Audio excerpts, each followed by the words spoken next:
बहुत समय पहले की बात है। एक गांव में रमेश नाम का आदमी अपनी माँ के साथ रहता था। उसकी माँ दूसरों के घर में काम किया करती थी। रमेश बहुत ही मेहनती था। उसका पूरे गांव में एक ही सच्चा मित्र था, जिसका नाम सुरेश था। रमेश गांव के मुखिया के खेतों में बड़ी ही ईमानदारी से काम किया करता था। एक दिन उसकी माँ की तबीयत बहुत खराब हो गई और वह अपने बेटे को बुलाकर कहती है, बेटा, लगता है मेरे जाने का वक्त आ गया है। मेरे सिवा तुम्हारा इस संसार में और कोई नहीं है जो तुम्हारा ख्याल रख सके। इसीलिए मैं चाहती हूँ कि तुम अच्छी सी लड़की देखकर विवाह कर लो। माँ, तू ऐसा क्यों बोल रही है? मैं तुझे कुछ नहीं होने दूंगा। तू परेशान मत हो और आराम कर। मैं तेरे लिए दवाई लेकर आता हूँ। इतना कहकर रमेश वहाँ से चला जाता है और चलते चलते सोचता है, हे भगवान, यह मेरी माँ को क्या हो गया? मैं तो इतना गरीब हूँ कि मेरे पास खाने को भी पैसे नहीं हैं। फिर मैं अपनी माँ का इलाज कैसे करवाऊंगा? हे ऊपर वाले, अब तू ही मेरी मदद कर, जिससे मैं अपनी माँ का इलाज करवा सकूं। रमेश इतना सोच ही रहा था कि अचानक उसकी नजर एक वृक्ष के नीचे बैठे साधु पर पड़ी। वह तुरंत साधु जी के पास गया। साधु तपस्या में लीन थे। रमेश साधु से कहता है, बाबा, आंखें खोलिए और मेरी समस्या का उपाय बताइए। क्या बात है बेटा, तुम इतना दुखी क्यों हो? मुझे बताओ। क्या बताओ महाराज, आप तो सब कुछ जानते हो। मेरी माँ की तबीयत बहुत खराब है। मेरे पास इलाज के लिए पैसे भी नहीं हैं। अब तो आप ही कोई उपाय बताइए। एक रास्ता है, लेकिन उस रास्ते पर बहुत कठिनाई है। तुम कर पाओगे? हाँ हाँ बाबा, आप उपाय बताइए।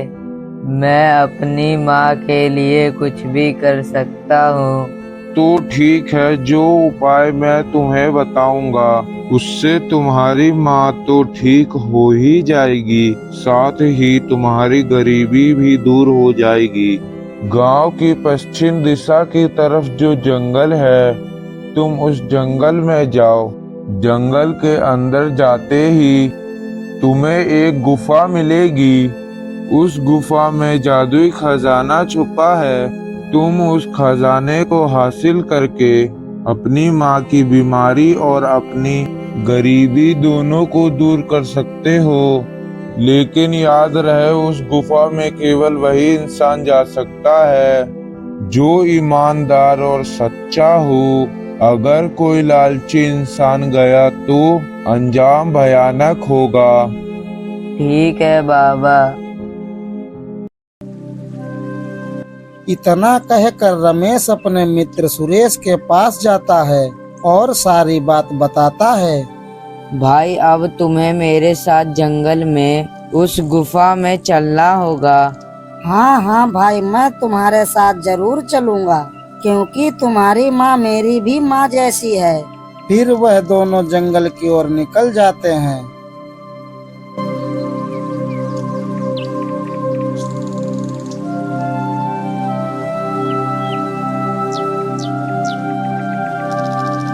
चलते चलते वह दोनों उस गुफा तक पहुंच जाते हैं। गुफा के अंदर थोड़ी दूर चलते ही दो दरवाजे नजर आते हैं। दरवाजों पर लिखा था, आसान और कठिन। दरवाजों को देखकर सुरेश बोला, भाई चलो आसान रास्ते से चलते हैं। नहीं भाई, हम इस कठिन रास्ते से ही चलेंगे, क्योंकि आसान रास्ते में खतरा हो सकता है। इतना कहकर दोनों आगे चलते हैं और एक कमरे में पहुंच जाते हैं। कमरे में कुछ सिक्के पड़े थे। सिक्कों को देखकर सुरेश के मन में लालच आ जाता है। जैसे ही वह सिक्कों को हाथ लगाता है वह पत्थर में बदल जाता है। यह देखकर रमेश घबरा जाता है और इधर उधर देखने लगता है तो उसे एक और दरवाजा दिखाई देता है जिस पर लिखा था किस्मत। रमेश जैसे ही उस दरवाजे को खोलता है तो उस कमरे में सोने चांदी से भरे घड़े रखे थे। रमेश जैसे ही उन घड़े को हाथ लगाने की कोशिश करता है तो उस गुफा से आवाज आती है, ठहरो, तुम इस खजाने को ऐसे नहीं ले जा सकते। अगर तुम्हें यह खजाना चाहिए तो तुम्हें अपनी माँ का बलिदान देना होगा, और तुम्हारी माँ तो पहले से ही बीमार है, वह आज नहीं तो कल मर ही जाएगी। इसलिए तुम अपनी माँ का बलिदान देकर इस खजाने को ले जाओ और राजा बनकर राज्य करो। नहीं नहीं, मुझे ये खजाना नहीं चाहिए। अरे मैं तो इस खजाने को अपनी माँ के इलाज के लिए लेने आया था, लेकिन इस खजाने से तो मेरी माँ की जान ही चली जाएगी। मैं और ज्यादा मेहनत मजदूरी करूँगा और अपनी माँ का इलाज कराऊंगा। मैं ऐसी दौलत को हाथ भी नहीं लगाऊंगा जिसमें मेरी माँ का खून शामिल हो। इतना कहकर रमेश वहां से चल देता है तो पीछे से आवाज आती है, रुक जाओ रमेश, मैं तुम्हारी परीक्षा ले रहा था। तुम बहुत ईमानदार और सच्चे इंसान हो। तुम यह खजाना ले जा सकते हो और यह जड़ी बूटी अपनी माँ को पिला देना, वह ठीक हो जाएगी। रमेश खजाना और वह जड़ी बूटी को लेकर जैसे ही बाहर आता है तो देखता है उसका मित्र बिल्कुल ठीक हो गया है, और फिर वह दोनों वहां से चले जाते हैं। और घर आकर रमेश वह जड़ी बूटी अपनी माँ को पिला देता है। दवाई पीते ही उसकी माँ बिल्कुल ठीक हो जाती है और रमेश उस खजाने से गांव के गरीबों की मदद करता है और अपनी माँ के साथ खुशी खुशी रहने लगता है।